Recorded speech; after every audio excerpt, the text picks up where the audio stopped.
Assalamualaikum warahmatullahi wabarakatuh. Om Swastiastu, Namo Buddhaya, Salam Kebajikan, Rahayu.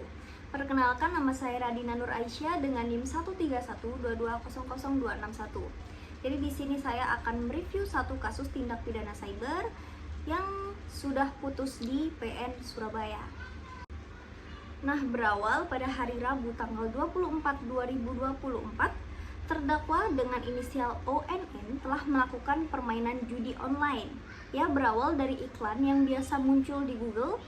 Nah, si terdakwa ini sangat tertarik dengan penawaran tersebut, kemudian terdakwa mengklik link tersebut yang langsung diarahkan ke aplikasi OLX Toto.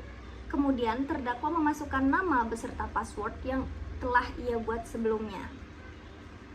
Setelah itu, terdakwa memilih perjudian jenis togel online dengan mempertaruhkan taruhan uang yang sudah terdakwa depositkan terlebih dahulu. Kemudian, pada hari Senin tanggal 25 November 2024, sekitar pukul 19 waktu Indonesia Barat, terdakwa ditangkap oleh saksi Budiono dan saksi Ferry Citra selaku anggota kepolisian. Pada saat penggeledahan, ditemukan barang bukti berupa satu unit handphone merek Vivo Y01 dengan warna hitam, dan terdakwa melakukan permainan judi togel secara online dengan menggunakan uang sebagai taruhan yang bersifat untung-untungan sebagai mata pencaharian. Sedangkan terdakwa dalam melakukan permainan judi togel secara online tidak mendapatkan izin dari instansi pemerintah yang berwenang. Selanjutnya, terdakwa dan barang bukti dibawa ke Polsek guna pemeriksaan lebih lanjut. Perbuatan yang dilakukan oleh terdakwa telah melanggar beberapa pasal pada Undang-Undang ITE, terutama pada pasal 45 ayat 3, junto pasal 27 ayat 2 Undang-Undang Nomor 1 Tahun 2024 tentang perubahan kedua atas Undang-Undang Nomor 11 Tahun 2008 tentang Informasi dan Transaksi Elektronik atau biasa kita sebut dengan ITE, di mana bunyi pasal 27 ayat 2 Undang-Undang ITE, setiap orang dengan sengaja dan tanpa hak mendistribusikan dan atau mentransmisikan dan atau membuat dapat diaksesnya informasi elektronik atau dokumen elektronik yang memiliki muatan perjudian. Dan pasal 45 ayat 3 Undang-Undang ITE berbunyi, setiap orang yang memenuhi unsur sebagaimana dimaksud dalam pasal 27 ayat 2 dipidana dengan pidana penjara paling lama 6 tahun atau denda paling banyak sebanyak rupiah. Perbuatan yang dilakukan oleh terdakwa telah memenuhi unsur-unsur yang dimaksudkan pada pasal 27 ayat 2. Unsur pertama yaitu ada unsur setiap orang. Terdakwa merupakan subjek hukum, maka terdakwa telah memenuhi unsur pertama. Kemudian unsur kedua yaitu ada dengan sengaja dan tanpa hak. Terdakwa dengan sadar dan inisiatif sendiri mengakses situs judi OLX Toto, membuat akun, melakukan deposit, dan bermain togel. Tidak ada bukti bahwa terdakwa memiliki izin dari otoritas berwenang, maka tindakan tersebut dikatakan tanpa hak.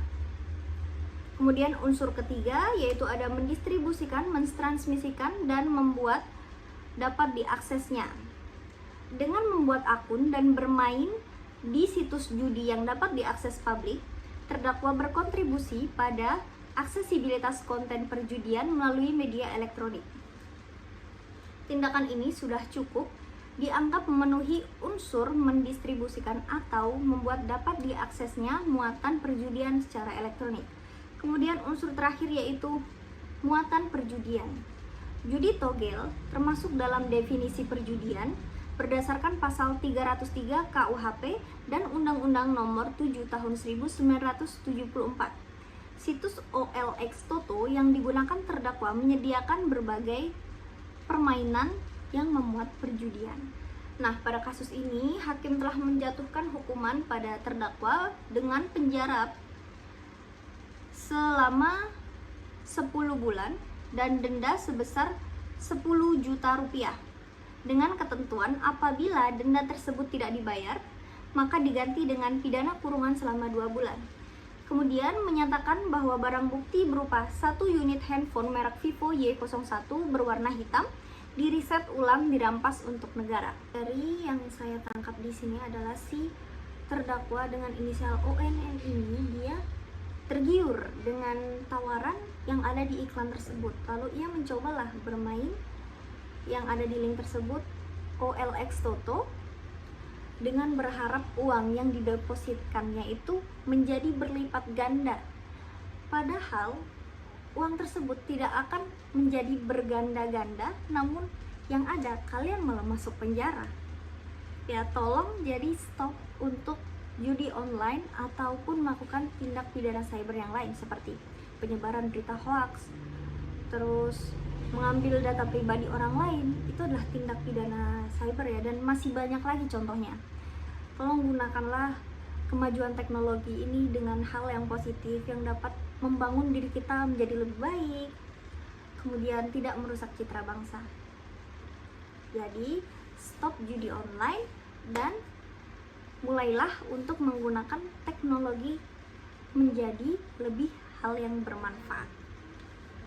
Sekian dari saya, hanya itu yang bisa saya sampaikan. Kurang lebihnya saya mohon maaf. Mohon maaf juga apabila saya ada salah kata.